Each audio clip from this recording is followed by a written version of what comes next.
In the winter of 1942, a 545-ton fishing trawler was alone in the Arctic Ocean, sailing between a burning destroyer and a German heavy cruiser the size of a city block. The men aboard her were not career naval officers. They were fishermen, former trawlermen from Grimsby and Hull who had spent their lives hauling cod out of the North Sea. Their ship was armed with a single 4-inch gun left over from the previous war. The German warship facing them carried 11-inch guns capable of vaporizing the trawler in a single salvo. By every law of mathematics, by every rule of naval warfare, those men should have turned away. They did not. This is the story of Harry Tate's Navy, the most forgotten, most outgunned and most stubbornly courageous force in the history of the Royal Navy. When the Second World War began in September 1939, the British Admiralty faced a crisis that no one had fully planned for. The Royal Navy was a formidable institution with battleships, cruisers and destroyers built over decades of investment and tradition. But the actual work of the sea, the grinding, endless, vital work of protecting convoys, sweeping for mines, rescuing survivors, and hunting submarines across thousands of miles of open ocean, required far more ships than the Navy possessed. The Atlantic was not a battlefield. It was a logistical artery. Every ton of oil, every crate of ammunition, every sack of flour bound for Britain travelled by sea. And the German U-boat fleet under Admiral Karl Dönitz had been designed specifically to sever that artery. The Admiralty's answer was extraordinary in its simplicity and audacious in its ambition. They would take the fishing fleet and turn it into a navy. Britain in 1939 had one of the largest fishing fleets on Earth. Hundreds of deep-sea trawlers sailed out of ports like Grimsby, Hull, Aberdeen and Fleetwood every week, built to survive the brutality of the war, North Sea and the North Atlantic. These were tough, beamy vessels, displacing around 500 tons, capable of holding their course in seas that would terrify a lesser hull.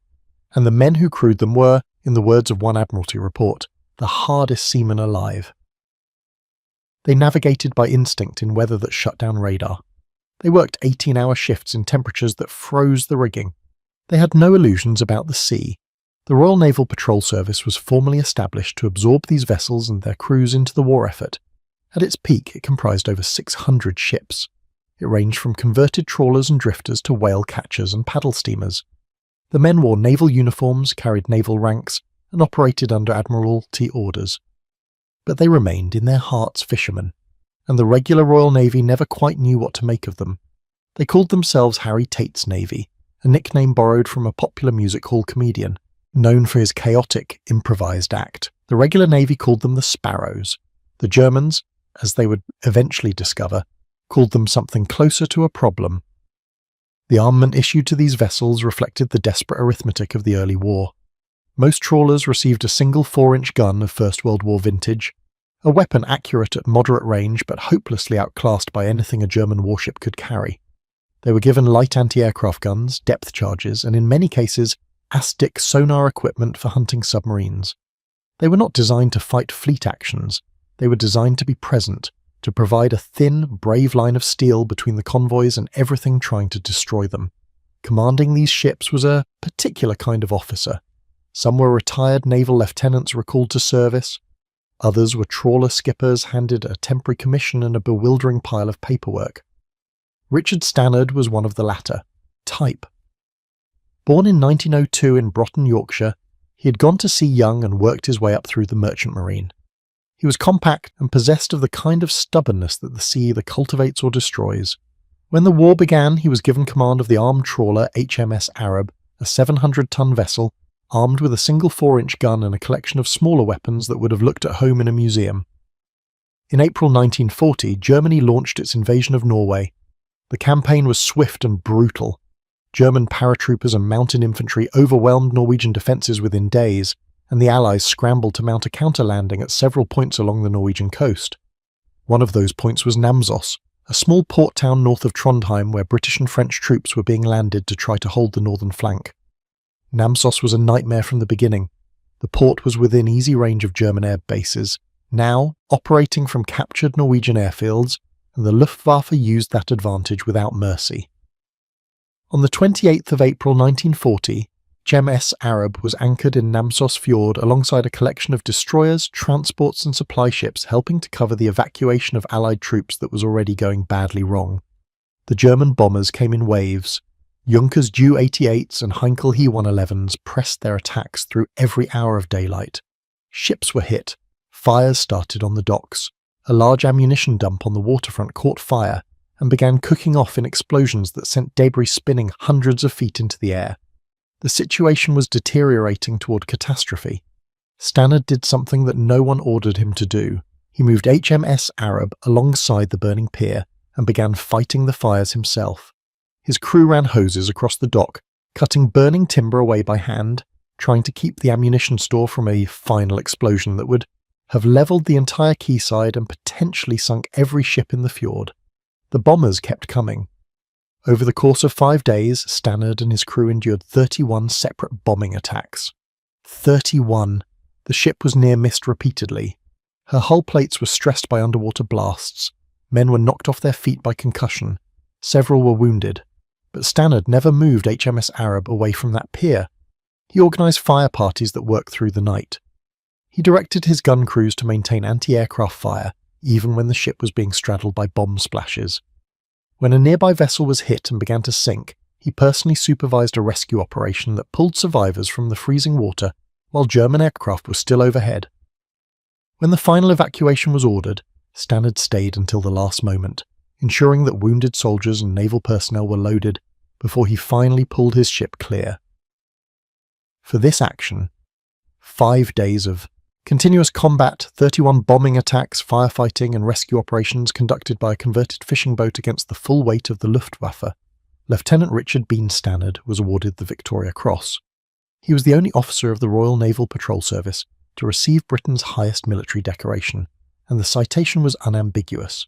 It stated that his courage, determination and seamanship under conditions of extreme danger had been an inspiration to all who witnessed them. Stannard survived the war. He went on to command larger vessels and rose to the rank of commander, but he always identified first as a trawlerman. The sea had made him, and it was a converted fishing boat that made him immortal.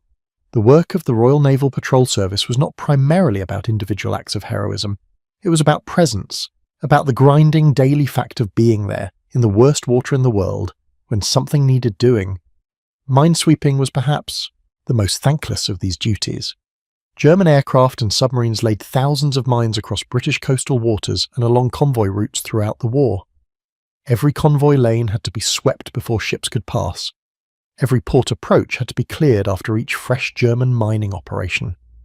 This work was done primarily by the trawlers of the patrol service, dragging wire sweeps through water that might be concealing magnetic mines, acoustic mines, and contact mines that had been sitting on the bottom for months. The men who swept mines did not receive medals for it. They received exhaustion. A magnetic mine directly beneath a steel-hulled trawler was not a question of courage. It was a question of whether the electrical signature of the hull was large enough to trigger the detonation. Many ships were lost this way, not to enemy gunfire, not to submarines, but to invisible weapons sitting silently on the seabed. The crew had no warning. The ships simply stopped existing. By the middle years of the war, the patrol service had lost more vessels than any other branch of the Royal Navy. The figure would eventually reach over 260 ships. 260 trawlers and small vessels destroyed more than any fleet unit, more than any destroyer flotilla, more than any submarine squadron. The men lost with them numbered in the thousands, and most of them never appeared on the front pages of newspapers because what they were doing was not glamorous enough for the press that covered battleship engagements and fighter ace scores. The submarine war, however, was different. It was intimate, it was savage, and occasionally, against all odds, the trawlers won it on their own terms. HMS Lady Shirley was a 600-ton armed trawler operating in the South Atlantic in the autumn of 1941. She had been requisitioned from her civilian owners, fitted with a 4-inch gun and depth charge equipment, and assigned to the unglamorous work of anti-submarine patrol along the convoy routes running between Britain, West Africa, and Gibraltar. Her commanding officer was Lieutenant Arthur Harry Calloway, a man who had spent more years at sea than most naval officers had spent in uniform. On the 4th of October 1941, HMS Lady Shirley was operating south of the Azores when her ASTIC operator reported a contact. The return was unmistakable. A submarine, running deep, moving slowly, almost certainly unaware that the small vessel above was anything more than a fishing boat. Calloway immediately began his attack run. The depth charges went down in a carefully calculated pattern designed to bracket the submarine's probable position. The first pattern produced a violent underwater detonation followed by what the crew immediately recognized as the sound of a vessel taking damage. Debris appeared on the surface. The submarine came up. What rose out of the water was the German submarine U-111, a Type 9C ocean-going boat displacing over 1,000 tons. She was far larger than HMS Lady Shirley. Her deck gun alone outweighed the trawler's armament in raw destructive power. Her captain, Wilhelm Kleinschmidt, recognized immediately that his boat was badly damaged and unable to dive. He had two choices, surrender or fight. He chose to fight. What followed was a straight gunnery duel between a converted British fishing trawler and a German ocean-going submarine in the open Atlantic. The range was close enough that both crews could see each other across the water. The German deck gun opened fire first. Shells passed over HMS Lady Shirley. The trawler's 4-inch gun returned fire. The crews on both vessels were loading and firing as fast as their weapons allowed, and the accuracy of Lady Shirley's gunners under that pressure was remarkable. Within minutes, the German submarine was hit repeatedly. Kleinschmidt was killed. His crew, recognizing that the boat was lost and their captain dead, ceased fire and raised the white flag. They abandoned ship. HMS Lady Shirley's crew did something that had not been done anywhere else in the South Atlantic. They captured the survivors. 44 German submariners were taken prisoner, becoming the first U-boat prisoners captured in the South Atlantic. The intelligence value of those men, their knowledge of German codes, patrol routes, rendezvous points, and communications procedures was significant. A converted fishing boat, built to haul cod, had done what destroyers and cruisers had failed to accomplish across that entire ocean. Calloway received the Distinguished Service Order. His crew received medals down through the ranks, but perhaps the most telling acknowledgement came from the German Navy itself, which noted in its official records that U-111 had been lost to what it described as an armed auxiliary vessel. The closest the Kriegsmarine ever came to admitting that a fishing boat had beaten one of its submarines in a fair fight. The Arctic convoys to the Soviet Union were a different kind of ordeal entirely. The route from Iceland to Murmansk or Archangel ran through some of the most hostile water on the planet. The temperature of the sea was low enough that a man who fell overboard was dead within minutes. Ice formed on the superstructure faster than it could be chipped away. Visibility could drop to zero in minutes as Arctic squalls descended without warning. And the entire route ran within range of German air bases in Norway, where Focke-Wulf Condors, Heinkel He-111s, Junkers Ju-88s, and torpedo bombers operated in coordinated attacks designed to destroy entire convoys in a single coordinated strike. Into this environment, the Royal Naval Patrol Service sent its trawlers. They screened the convoys, they swept ahead for submarines, they rescued survivors from ships that were hit and sinking, and they did it in weather that regularly snapped steel fittings and froze depth charge mechanisms solid. The armed trawler HMT Northern Gem was a 700-ton vessel that had been hauling fish in the North Sea when the war began. Requisitioned, armed and sent north, she became one of the ships assigned to protect convoy JW-51B on its voyage to Russia in late December 1942.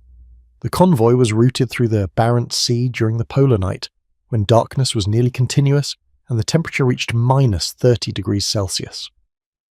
On the 31st of December 1942, the convoy was intercepted by a German force built around the heavy cruiser Hipper and the pocket battleship Lutzow, supported by several destroyers. This was the action that would become known as the Battle of the Barents Sea, and it illustrated everything about the Royal Naval Patrol Service in concentrated, brutal form. The escort force was built around two light cruisers, HMS Sheffield and HMS Jamaica, and a handful of destroyers. The trawlers of the patrol service, including HMT Northern Gem, were the outer screen. When the German surface force appeared out of the darkness, the British destroyers immediately moved to attack, making torpedo runs against warships that massively outgunned them in a calculated sacrifice designed to keep the convoys safe. HMS Achates, a destroyer, was hit by heavy caliber shells from the Hipper and began to sink in minutes. Northern Gem moved toward the wreck. Around her, the battle was still in progress. The Hipper was manoeuvring and firing. A German destroyer screen was somewhere in the darkness, and the temperature of the water around the sinking Achates was low enough that any man who entered it had perhaps 4 minutes of useful consciousness before his body stopped functioning. The commander of Northern Gem, Lieutenant Hubert Hastings, held his vessel alongside the sinking destroyer and began pulling men out of the water. His crew worked with bare hands because gloves made it impossible to grip the lines. The ship's side was coated in ice. Men being hauled aboard were already rigid with cold and had to be carried below. Shells from the ongoing battle raised waterspouts around the trawler as she worked. Hastings did not move the ship. He held position and kept hauling. When it was over, HMT Northern Gem had recovered 81 survivors from HMS Yates, 81 men who would not have lived another 20 minutes in that water.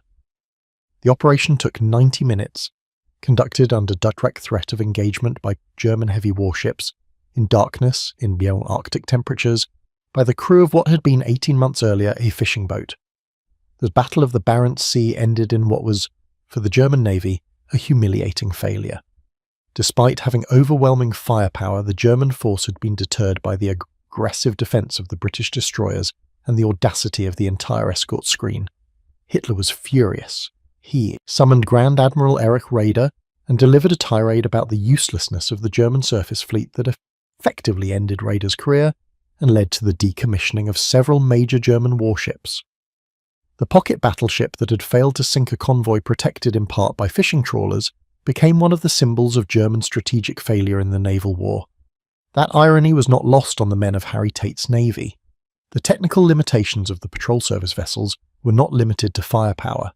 The conversion process that turned a trawler into a warship was, in many cases, improvised to a degree that would have shocked a regular naval architect.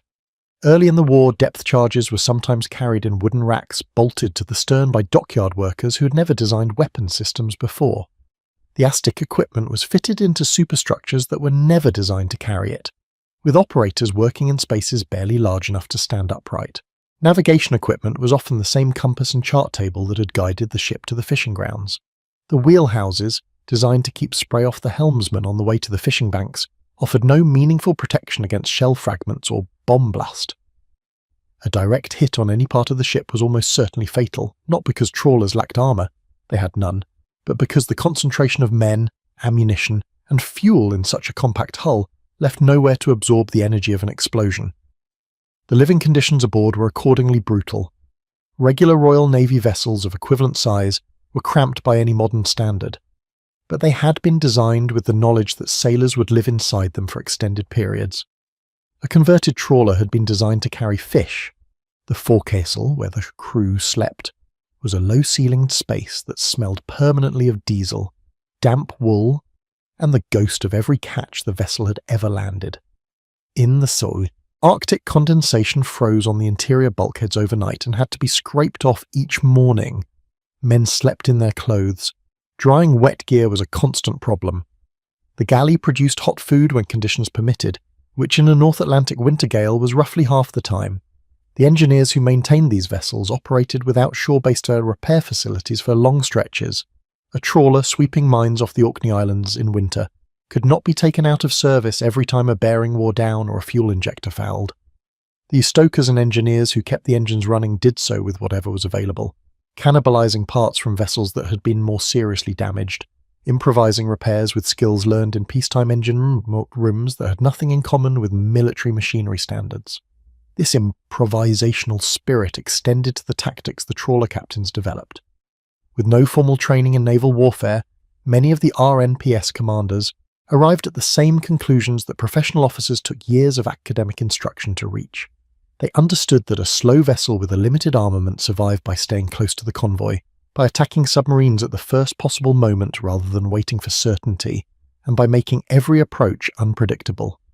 A U-boat commander who saw a trawler knew that the small vessel could not seriously threaten him in most circumstances, but he also knew that the depth charges it carried could kill him if the approach was accurate. The uncertainty was the weapon. There were failures of gears, of course.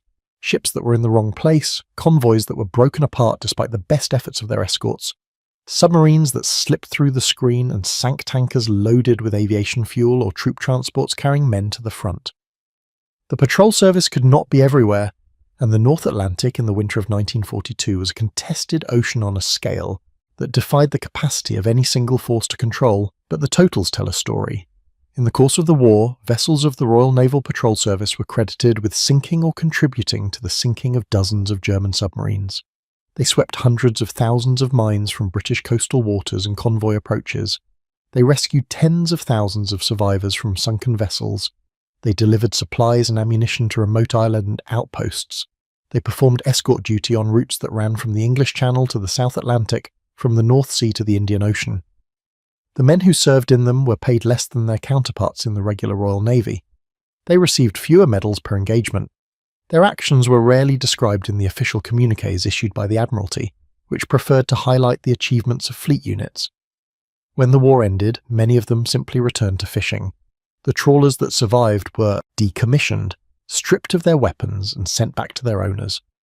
Within a year, some of the vessels that had survived Arctic convoys and submarine duels were backhauling cod in the North Sea, indistinguishable from the boats that had never left the fishing grounds.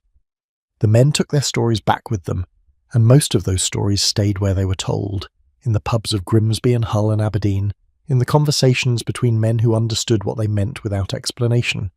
The precise nature of what they had done did not require audiences. They knew, and that was sufficient. There is a particular kind of courage that belongs to people who go into danger not because they were bred for it, or because the machinery of military tradition demands it, but because the situation requires it and they happen to be standing in the right place. It is not the courage of glory hunters or men seeking decoration. It is the stubbornness of people who have spent their oia, lives in difficult conditions, and have long since made their peace with the possibility of not coming home. The North Sea teaches this, the Arctic teaches it more efficiently. Men who have winched nets in a force 10 gale in January do not require a great deal of convincing that danger is manageable. They have already been managing it. What the Royal Naval Patrol Service accomplished was, in the final accounting, this. It filled a gap in British naval capacity that could not have been filled any other way, in any other time, with any other men. The regular Navy did not have enough small ships. It could not produce them fast enough. The fishing fleet provided ships that were already built, already manned, and already capable of surviving the conditions under which they would have to fight. The men who crewed them brought skills that no amount of naval training could replicate quickly enough. They navigated without GPS in water that had no margin for error. They repaired engines in Toronto, conditions that stopped everything else. They recovered survivors in temperatures that should have been fatal. Germany's submarine campaign came closer to winning the Battle of the Atlantic than most people today appreciate. In the spring of 1943, U-boat sinkings of Allied shipping briefly exceeded the rate at which new ships could be built. Had that trend continued for another 6 months, Britain's ability to wage war would have been critically compromised. The combination of factors that broke the U-boat campaign included new convoy tactics, long-range aircraft, improved radar, and cracked German naval codes. But underpinning all of it was the simple, brutal presence of the escort screen. The destroyers, corvettes, frigates, and trawlers that held the line convoy by convoy, in water that killed the unwary and punished the unlucky without distinction. HMT Northern. Jem returned from the Barents Sea with the survivors of HMS Achates frozen into her decks and, her crew barely able to stand, she was repaired, restocked, and sent out again. HMS Lady Shirley was lost the following year to a German submarine. Not in a gun duel, not in a heroic act of defiance, but in the quiet, random way that the sea takes ships. A torpedo, a few seconds, and she was gone. Her crew went with her. The U-boat that sank her was itself sunk 3 weeks later by a British aircraft. The accounting of the Atlantic War was always like this. Sudden, violent, and without narrative. The memorial to the Royal Naval Patrol Service stands in Sparrow's Nest Gardens in Lowestoft. It lists over 2,000 names of men who did not come back. The stone is plain. The inscription is direct. It does not speak of glory or empire. It speaks of service. These were men who went where they were needed, in ships that were not designed for what was asked of them, and they did not stop until the war ended, or they could no longer continue. The number 260 refers to the vessels lost. The number behind it, the men aboard those vessels, the missions that preceded their loss, the survivors they pulled from the water before their own ships went down, is larger than any stone can hold. Harry Tate's navy never had a flagship. It never had an admiral. It never had a battle song or a regimental tradition stretching back centuries. What it had were the fishermen who looked at a map of the Atlantic, understood what was at stake, and climbed back onto their trawlers. The guns were old, the ships were small. The odds were, by any reasonable calculation, against them. They went anyway, and because they did, the convoys got through.